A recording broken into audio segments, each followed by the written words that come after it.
Hello friends, welcome to the today's video.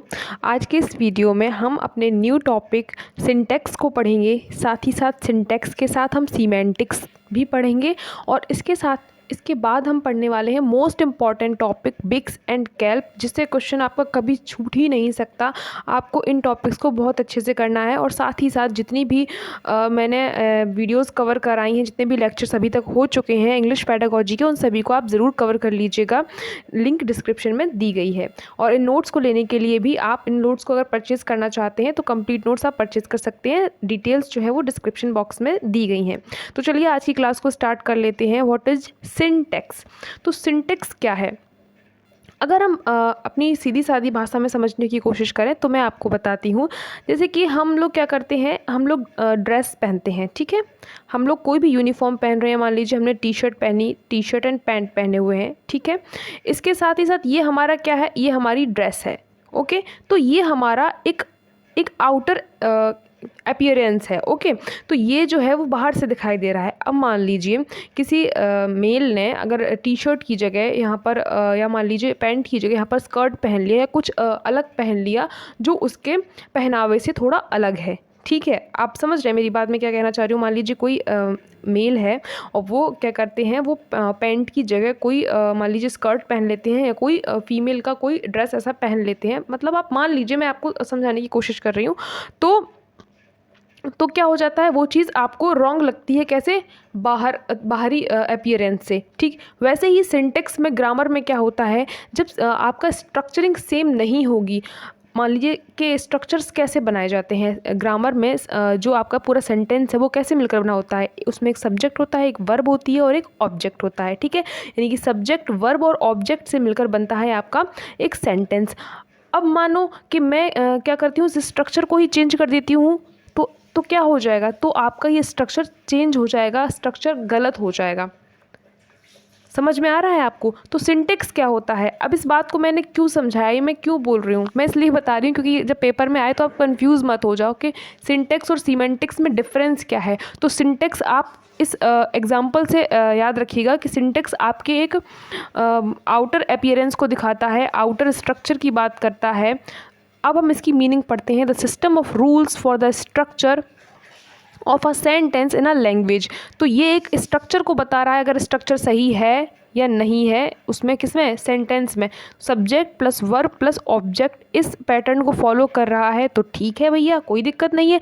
लेकिन अगर इसको फॉलो नहीं कर रहा है तो दिक्कत हो सकती है। तो वो सिंटेक्स के हिसाब से सिंटेक्सिकली आपका इनकरेक्ट हो जाएगा, ठीक है। वो हमने एग्जाम्पल इसीलिए दिया था। अब एग्जाम्पल यहाँ पे और दिए गए हैं, जैसे कि यहाँ पे आप देख भी पा रहे होंगे, सब्जेक्ट वर्ब ऑब्जेक्ट स्ट्रक्चर सही है या नहीं है, इस चीज़ को हम देखने के लिए अप्लाई करते हैं। सेंटेंस का स्ट्रक्चर ग्रामेटिकली करेक्ट है तो सेंटेंस सिंटैक्सिकली करेक्ट होगा। इस बात को बहुत ध्यान से पढ़िएगा। सेंटेंस का अगर स्ट्रक्चर सही है, यानी कि अगर वो सब्जेक्ट वर्ब और ऑब्जेक्ट को बहुत इसकी स्ट्रक्चरिंग सही से हुई है, जहाँ पर सब्जेक्ट को होना चाहिए सब्जेक्ट है, वर्ब को होना चाहिए वर्ब है, ऑब्जेक्ट का होना चाहिए तो ऑब्जेक्ट भी है, तो वो ग्रामेटिकली तो करेक्ट है, ठीक है। ग्रामेटिकली करेक्ट है, ठीक है। और सिंटैक्सिकली करेक्ट हो जाएगा, क्योंकि ग्रामेटिकली करेक्ट है इसीलिए सेंटेंस सिंटैक्सिकली करेक्ट होगा। इस बात को समझने की कोशिश कीजिएगा। एग्जाम्पल देख लेते हैं। Mohan did never write a poem. Mohan did never write a poem. तो वो क्या कहना चाह रहा है, ये बताइए कि अब बताओ ये सेंटेंस जो लिखा है वो सिंटैक्सिकली करेक्ट है या सिंटैक्सिकली रॉन्ग है। तो बिल्कुल यहाँ पर सब्जेक्ट है, वर्ब है और साथ ही साथ आपका ऑब्जेक्ट भी दिया गया है, ठीक। तो ये आपका सिंटैक्सिकली करेक्ट है, सेंटेंस सिंटैक्सिकली करेक्ट है। ऐसे सेंटेंस आपको दिया जा सकता है कोई सा भी और पूछ सकते हैं कि बताइए सिंटैक्सिकली करेक्ट है या सिमेंटिकली करेक्ट है या रॉन्ग है, ऐसे करके पूछ सकते हैं। तो इतना ही था इसमें। अब हम बढ़ते हैं सिमेंटिक्स की तरफ। सिमेंटिक्स क्या कहता है? अब सिमेंटिक्स बात करता है आपकी इनर ब्यूटी की। अगर हम बात करें, जैसे कि इसका हमने पहले वाले का एग्जांपल हमने आपको एक ड्रेस से बताया था, ड्रेस आउटफिट से बताया था। अगर कोई व्यक्ति अपोजिट ड्रेस पहन लेता है तो प्रॉब्लम थोड़ा सा ऑकवर्ड लग सकता है, या मतलब अगर हम उस सेंस में नहीं ले, हम ग्रामर के सेंस में लेने की कोशिश करेंगे तो उसको आप बोलेंगे क्या, अगर बाहर का स्ट्रक्चर सही नहीं है, अगर बाहर का स्ट्रक्चरिंग सही नहीं है तो वो आपका किस में जाएगा, सिंटैक्स में जाएगा, सिंटैक्सिकली इनकरेक्ट हो जाएगा। अगर सही है तो सिंटैक्सिकली करेक्ट हो जाएगा। अब हम सीमेंटिक्स की बात करते हैं। तो सीमेंटिक्स बताता है आपकी इनर ब्यूटी के बारे में, ठीक है, यानी कि उसका मीनिंग क्या है। इनर ब्यूटी मीन्स उसका मीनिंग क्या बता रहा है। ग्रामर के सेंस में हम बात करें तो मीनिंग उसका सही आना चाहिए, मीनिंग उसका अर्थपूर्ण होना चाहिए, कह सकते हैं मीनिंगफुल होना चाहिए। The sentence of the meanings of words and phrases known as semantics, the study of meanings of words and phrases। कोई भी वर्ड है, कोई भी फ्रेज है तो उनकी मीनिंग आनी चाहिए, अर्थ आना चाहिए। ऐसा नहीं कुछ भी लिखा हुआ है और उसका अर्थ नहीं आ रहा है क्लियरली। हम एग्जाम्पल के थ्रू आपको बताएंगे। अभी आगे बढ़ जाते हैं। कोई वर्ड फ्रेज अर्थपूर्ण तरीके से सही होना चाहिए, तब हम उसको बोलते हैं कि वो सिमेंटिकली करेक्ट है। ओके अगर ग्रामेटिकली ठीक है, अगर सब्जेक्ट वर्ब ऑब्जेक्ट को फॉलो कर रहा है तो वो सिंटैक्सिकली करेक्ट है।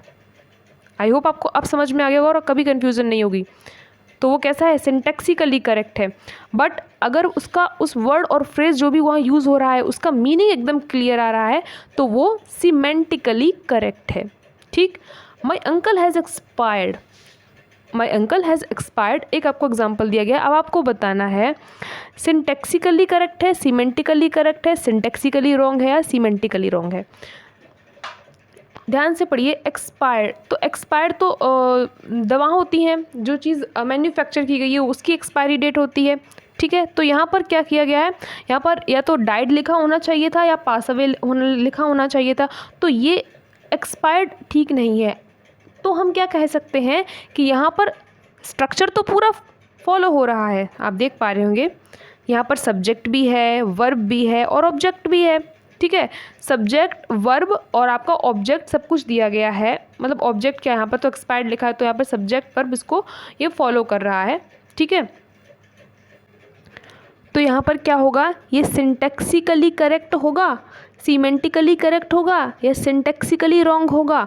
तो देखिए सीमेंटिकली इसमें क्या है, एक्सपायर्ड की जगह, क्योंकि मीनिंग इसका दूसरे सेंस में आ रहा है, इसका मीनिंग सही सेंस में डाइड लिखा होगा तो बिल्कुल ही सही सेंस में आएगा। तो यहाँ पर आप कह सकते हैं, देखिए इसको एलिमिनेट करने की कोशिश करते हैं। सिंटैक्सिकली करेक्ट, ठीक है, syntactically correct, semantically correct, सिंटैक्सिकली wrong और सिंटैक्सिकली क्या हो जाएगा बताइए। सीमेंटिकली हमें देखना है, सीमेंटिकली करेक्ट है, ये सीमेंटिकली करेक्ट है, सीमेंटिकली रॉन्ग है। ये रहा, बहुत कन्फ्यूज़न होती है इसको पढ़ने में, सीमेंटिकली रॉन्ग है। तो यहाँ पर हमको ये चूज़ करना है। ठीक, अब हम आगे बढ़ेंगे। इसके बाद हम क्वेश्चन भी करेंगे। क्वेश्चन भी मैंने रखे हुए हैं, कम से कम 8-9 क्वेश्चन हैं, बाद में करेंगे उनको। BICS and CALP most important question. Syntax semantics से क्वेश्चन आए या ना आए, लेकिन बिक्स और कैल्प से कभी नहीं छूट सकता, इससे हमेशा 110% आता है क्वेश्चन। तो बिक्स एंड कैल्प क्या है, सबसे पहले आपको इनकी फुल फॉर्म को एकदम दिमाग में रट्टा मार के रखना है। बिक्स है आपका basic interpersonal communication skills, basic interpersonal communication skills. 2-3 बार बोलिए साथ साथ तो आपको याद हो जाएगा। कैल्प क्या है, कैल्प को आगे पढ़ेंगे, पहले बिक्स के बारे में सारी चीज़ें पढ़ लेते हैं। तो बिक्स क्या है, बेसिक इंटरपर्सनल कम्युनिकेशन स्किल। नाम से ही समझ में आ रहा है, बेसिक कम्युनिकेशन, कम्युनिकेट करने की स्किल है। आप कम्युनिकेट अपने आप से भी कर सकते हैं और बाहर की दुनिया से भी कर सकते हैं। आगे बढ़ते हैं। डेली एक्टिविटीज़ में इसका यूज़ होता है। इसको मैंने बहुत ही अच्छे तरीके से लिखा है। जितने भी टाइप के क्वेश्चन बने थे उन सब से जो भी पॉइंट्स आ रहे थे उन सबको मैंने यहाँ पर नोट डाउन किया है। तो कुछ भी ऐसा नहीं है जो यहाँ पर नहीं लिखा गया है, तो आप बहुत ध्यान से समझने की कोशिश कीजिएगा। डेली एक्टिविटीज़ में यूज़ होगा तो वो कौन सी स्किल है, बिक्स बेसिक इंटरपर्सनल कम्युनिकेशन स्किल। जैसे कि आप किसी की फ़ोन कॉल का आंसर दे रहे हैं या आप अपनी सीट का रिजर्वेशन करा रहे हैं, कम्युनिकेट कर रहे हैं। कम्युनिकेट करेंगे तभी तो कोई बात बनेगी। Making an appointment for a salon, किसी सैलून में फ़ोन करके आप अपॉइंटमेंट कर रहे हैं। बेसिक स्किल है कम्युनिकेट करने की। आई होप आपको इतनी बात तो अब समझ में आ ही गई होगी कि BICS is a basic skill for communication. आगे जहाँ सोशली से रिलेटेड ऑप्शन दिखेंगे आपको, आप उसके ऑप्शन के साथ चले जाएंगे। जहाँ पर आपको सोशल इंटरेक्शन की बात होगी, पीयर लर्निंग की बात होगी, तो आप उस ऑप्शन को चले जाएंगे बिक्स के साथ। ठीक है, देखिए यहाँ पे लिखा भी गया है पीयर लर्निंग, सोशल इंटरेक्शन। ये सारे ही ऑप्शन आपको बताते हैं कि ये बिक्स की बात कर रहे हैं, बेसिक इंटरपर्सनल कम्युनिकेशन स्किल की बात कर रहे हैं। राइट। सोशल से रिलेटेड जहाँ भी ऑप्शन दिखेगा तो वो ऑप्शन आपका सही होगा। And it refers to linguistic skills needed in everyday social face to face interaction. Obvious सी बात है, ये लिंग्विस्टिक स्किल्स भाषाई जो आपकी स्किल्स हैं, भाषाई जो आपकी बौद्धिक क्षमता है उसको ये रिप्रेजेंट करता है और आपके दैनिक जीवन में इसका बहुत ही यूज़ होगा। आप किसी से बात कर रहे हैं तो आपको इन स्किल्स की ज़रूरत पड़ने वाली है। ठीक है, आपने देखा होगा कि बहुत लोगों में बेसिक इंटरपर्सनल कम्युनिकेशन स्किल्स बहुत अच्छी होती हैं, वो दूसरे लोगों के साथ जल्दी बात कर लेते हैं, तो आप उन्हें एक्सट्रोवर्ट बोलते हैं, है ना। तो ये स्किल्स है अपने आप में। अब आप बात करते हैं कैल्प की सॉरी, अब बात करते हैं हम कैल्प की। तो kelp is a cognitive academic language proficiency. तो कैल्प क्या है, बिल्कुल ही अलग हो जाएगा ये। वहाँ पर हम बेसिक इंटरपर्सनल कम्युनिकेशन स्किल्स की बात कर रहे थे और ये आपका कॉग्निशन से जुड़ा हुआ है, C for cognition, academic language proficiency. अब ये क्या है, this is used in high level thinking. दिमाग से जुड़ी हुई बात है, कॉग्निशन से जुड़ी हुई बात है और इसीलिए ये हाई लेवल थिंकिंग की बात है। कॉग्निशन से जुड़ा हुआ है, रिलेटेड टू कॉग्निशन, ये लिख के भी आ सकता है आपको, it's related to cognition. Question मैं दिखाऊंगी, हर तरह के क्वेश्चन मैंने बनाए हैं। एक्सपेरिमेंट से जुड़ा हुआ है, जो भी बच्चा एक्सपेरिमेंट करता है, देखिए एक्सपेरिमेंट आप तभी कर पाएंगे जब आप दिमाग क्रिएटिव होगा, जब आपकी ब्रेन स्टॉर्मिंग होगी, दिमाग की क्रिएटिविटी होगी, तो कहीं ना कहीं इसमें कॉग्निटिव डेवलपमेंट आपका बहुत अच्छे से हो चुका है, तभी आप एक्सपेरिमेंट्स वगैरह में इंटरेस्ट ले रहे हैं। ठीक है, लर्निंग हो रही है, लर्निंग से जुड़ा हुआ है। तो जहाँ भी लर्निंग की बात आएगी, क्लासरूम की बात आएगी, आपका दिमाग यूज़ हो रहा है, तो आपको क्या करना है, अब ऐसा मत सोचने लगा कि यार बात करने में भी तो दिमाग यूज़ होता है, तो वो बात अलग है। बट यहाँ पर जब आप कोई मीनिंगफुल काम कर रहे हैं, लेक्चर सुन रहे हैं, ठीक है, लेक्चर्स दे रहे हैं, या अब ये वो वाले लेक्चर नहीं है जो मम्मी देती हैं, ठीक है, लर्निंग से जुड़ा हुआ है, क्लासरूम एनवायरनमेंट से जुड़ा हुआ है, एक्सपेरिमेंट से जुड़ा हुआ है, ऐसे राइटिंग से अगर आप ऐसे लिख रहे हैं तो आपका जो है कॉग्निटिव डेवलपमेंट वहाँ पर हो रहा है। बुक रिव्यूज़ दे रहे हैं, तो इन सब चीज़ों में ये सारी चीज़ें अगर आपको ऑप्शन में देखने को कहीं भी मिल जाए तो आप सीधा चले जाना कैल्प के साथ, कॉग्निटिव एकेडमिक लैंग्वेज प्रोफिशिएंसी के साथ। ठीक है फ्रेंड्स, तो ये आपकी पूरी बात हुई, इससे ज़्यादा इसमें कुछ भी नहीं है। बिक्स एंड कैल्प में जितनी बातें थी उनको मैंने पॉइंट आउट करके दिखा दिया है। अब हम चढ़ लेते हैं क्वेश्चंस की तरफ, क्योंकि क्वेश्चंस करना बहुत ही इंपॉर्टेंट हो जाता है। तो फ्रेंड्स, आप क्वेश्चन को अपनी स्क्रीन पर देख पा रहे होंगे। The sentence madam drives a bicycle is, आपको बताना है कि ये जो सेंटेंस है वो कैसा है। ए ऑप्शन आपका कहता है correct syntactically but semantically incorrect. I hope आपको अब समझ में आ गया हो कि सिंटैक्स और सिमेंटिक्स क्या है। Correct semantically but syntactically incorrect, semantically as well as syntactically correct, none of these. थोड़ा मैं समझा देती हूँ। करेक्ट सिंटैक्सिकली, सिंटैक्स का मतलब क्या होता है, मैंने क्या बताया था, सिंटैक्स बात करता है आपके बाहरी आउटफिट की, बाहर आप क्या पहने हुए हैं उसकी, तो स्ट्रक्चर सही होना चाहिए। क्या स्ट्रक्चर सही है, तो स्ट्रक्चर बिल्कुल सही है। यहाँ पर आपका सब्जेक्ट है, ठीक है, वर्ब है, ऑब्जेक्ट है, ये सारी चीज़ें बिल्कुल अच्छी तरीके से सेट हैं, तो करेक्ट सिंटैक्सिकली बात ठीक है। बट सिमेंटिकली इनकरेक्ट, क्या लिखा है यहाँ पर, सिमेंटिकली इनकरेक्ट है। तो आप यहाँ बताइए कि ड्राइव्स, क्या हम साइकिल को ड्राइव करते हैं, नो, तो यहाँ पर क्या होगा, यहाँ पर ये नहीं सही है। इसका मतलब यही ऑप्शन जो है वो आपका ठीक बात बोल रहा है, लेकिन फिर भी हम आगे के ऑप्शंस को ज़रूर चेक करेंगे। करेक्ट सिमेंटिकली, यहाँ पर क्या लिखा हुआ है, correct semantically but syntactically incorrect. देखिए सिमेंटिकली तो करेक्ट नहीं है, क्योंकि यहाँ पर ड्राइव्स नहीं होगा, ड्राइव्स मतलब ड्राइव्स यहाँ पर नहीं होगा। अगर ड्राइव्स लिखा हुआ है तो ये ड्राइव थोड़ी ना करते हैं हम साइकिल को, है ना, तो ये चीज़ नहीं है सही। Semantically as well as syntactically correct, वो बोल रहा है कि भैया सिमेंटिकली भी ठीक है, सिंटैक्टिकली भी ठीक है, तो नहीं, आपको पता है कि ये सही नहीं है, तो ये भी ऑप्शन आपका नहीं होगा। सीधा सीधा ऑप्शन आपको मिल जा रहा है, option number A will be the right answer. I hope आपको समझ में आ गया होगा। सिंटैक्स और सीमेंटिक्स से इतना ही समझना आपके लिए इनफ होगा। अब हम क्वेश्चन नंबर 2 पर चलते हैं। My uncle has expired, same question मैंने यहाँ पर रखा है, तो इसका आंसर आपको पता है, देख लीजिए आपको क्वेश्चन फॉर्म में। हैज़ एक्सपायर्ड, तो यहाँ पर एक्सपायर्ड की जगह दूसरा वर्ड होना चाहिए था, क्योंकि एक्सपायरी सिर्फ उनकी होती है जिनकी मैन्युफैक्चरिंग हुई है। ठीक है, तो आपका ये सिंटैक्सिकली तो ठीक है, सब्जेक्ट वर्ब ऑब्जेक्ट को तो फॉलो करता है। सिंटैक्सिकली करेक्ट, तो कहाँ लिखा है सिंटैक्सिकली करेक्ट?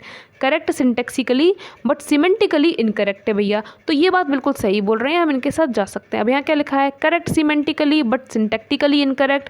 तो सीमेंटिकली तो करेक्ट नहीं है, ये चीज़ यहीं से गलत होगी, आगे पढ़ने की भी ज़रूरत नहीं है। Semantically as well as syntactically correct बोल रहा है, दोनों तरीके से सही है। तो दोनों तरीके से कहाँ सही है? तो आपका सही ऑप्शन क्या हो जाएगा? Option number A will be the right answer. चलिए फ्रेंड्स आगे बढ़ जाते हैं। हमारा थर्ड क्वेश्चन आ जाता है बिक्स कैल्प। यहाँ से बिक्स कैल्प के क्वेश्चन स्टार्ट हो जाएंगे। What is the full form of BICS? तो इसमें कुछ भी नहीं है, इसे आप बता सकते हैं basic interpersonal communication skill, basic interest communication skills, basic important connection skills, basic interpersonal cognitive skills. तो कॉग्निटिव की बात यहाँ नहीं होती है, कनेक्शन की कोई बात नहीं है, इंटरेस्ट की भी कोई बात नहीं है। Only option A will be the right answer. Right. BICS is related to the, किससे रिलेटेड है बिक्स? अभी मैंने आपको सारी चीज़ें बताई थी। रिलेटेड टू लर्निंग, लर्निंग से रिलेटेड है? नहीं, मैंने क्या बताया है कि लर्निंग जब आप करेंगे, किसी चीज़ को सीखेंगे तो आपके दिमाग का यूज़ होगा, कॉग्निशन का यूज़ होगा। यहाँ पर कॉग्निटिव डेवलपमेंट कहीं ना कहीं कॉग्निशन की बात आएगी, तो आपका ये ऑप्शन गलत है। रिलेटेड टू कॉग्निशन ये भी ऑप्शन आपका नहीं होगा, क्योंकि हम बात कर रहे हैं बिक्स की, ना कि कैल्प की। Used in high level thinking, बिल्कुल नहीं, हाई लेवल थिंकिंग में हम कैल्प की बात करते हैं। और सोशल इंटरेक्शन यहाँ पर बचता है, जो आपका सही आंसर है, क्योंकि सोशल इंटरेक्शन में हम कम्युनिकेट करते हैं बेसिक स्किल्स के साथ। आई होप आपको क्लियर हो गया होगा। अब हम बढ़ जाते हैं क्वेश्चन नंबर 5 की तरफ, which is the basic skill of communication. तो आप बताइए बेसिक स्किल कौन सी है कम्युनिकेट करने की? बिक्स, कैल्प, लेड, CLT। अब आपको इनके फुल फॉर्म भी पता होने चाहिए। अगर आप नया इस क्वेश्चन को देखेंगे, आप बिक्स कैल्प पढ़ के नहीं गए हैं, तो आपको प्रॉब्लम आएगी। तो ये आपका क्या हो जाता है? Basic interpersonal communication skill. और ये आपका हो जाता है कॉग्निटिव, क्या है इसका? Cognition, academic language proficiency. ठीक है। लेड का क्या हो जाएगा? लैंग्वेज एक्विजिशन डिवाइस, ये आपकी नॉम चॉम्स्की में आती है। और ये आपका हो जाएगा कम्युनिकेटिव लैंग्वेज टीचिंग। ठीक है। तो आपको पता है कि आपका आंसर क्या है। क्लियर। आगे बढ़ जाते हैं। Which is not the property of kelp, कौन सी प्रॉपर्टी कैल्प की नहीं है? ध्यान से पढ़ना इसको। Kelp is a cognitive academic language proficiency, बिल्कुल सही बात है। इसका फुल फॉर्म देखिए, पूछ रहा है कि भैया ये होता है? हाँ होता है। CALP is related to the experiential learning, बिल्कुल मैंने बताया आपको, एक्सपेरिमेंट से जुड़ी हुई होती है। यहाँ पर कॉग्निशन का यूज़ किया जाएगा, आपके दिमाग पे जोर डलेगा, तो ये एक्सपेरिमेंट से रिलेटेड है कैल्प।